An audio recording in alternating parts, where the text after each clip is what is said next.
Progression for me is life. Progression for me is one of the most important parts of the game. So progression is really important for us in Assassin's Creed 2. We live the life of someone. That was the main idea, you know, when we say, let's have a character for over 30 years.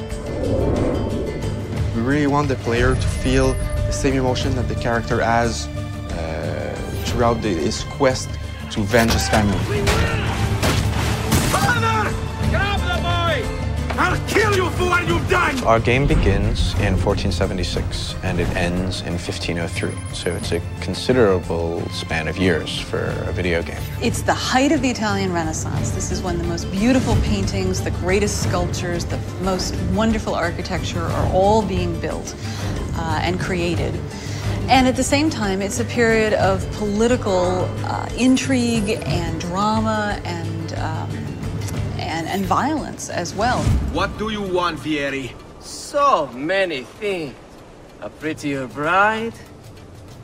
Oh, and yes, your life. There was a lot of, like, really sparks of energy and interesting ideas that happened during that period. We also want our character to go through a change.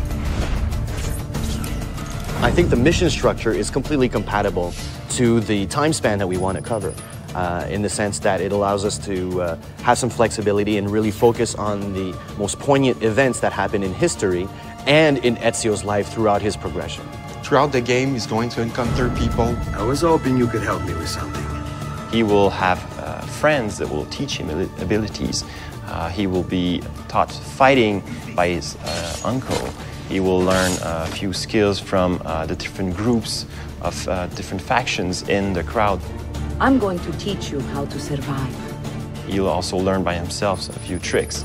And this will make sure that the player progresses in the game in a way that always varies the experience. If your character isn't evolving and it's not, like, you're not looking, oh, what's my next new toy, or what's the next thing that I'm going to get to play with, the game will feel stale. So it's very, very important that the game feels refreshing. You know, every new mission that you play, there's something to look forward to at the end of it.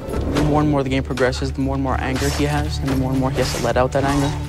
So the moves just keep coming and coming and coming on what he can do with the different weapons that he has. You start with just basic sword attacks and the ability to defend yourself. And then we introduce disarming and counter kills, and then from there it all opens up. Player will be requested to actually buy some of his gear.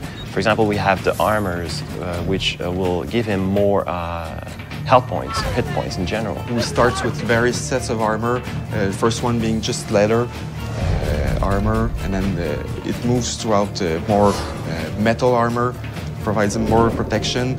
In AC1, we sort of gave the player, without any choice, this is what you're going to learn next.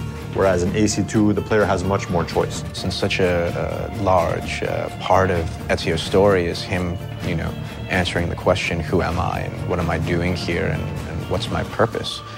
You can't answer that question in a year or two. You know, it takes the span of almost his entire life.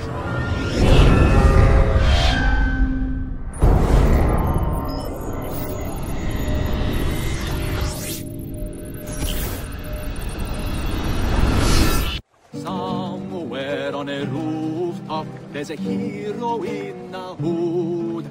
Fear him not, lest you who have sinned, for his cause is good.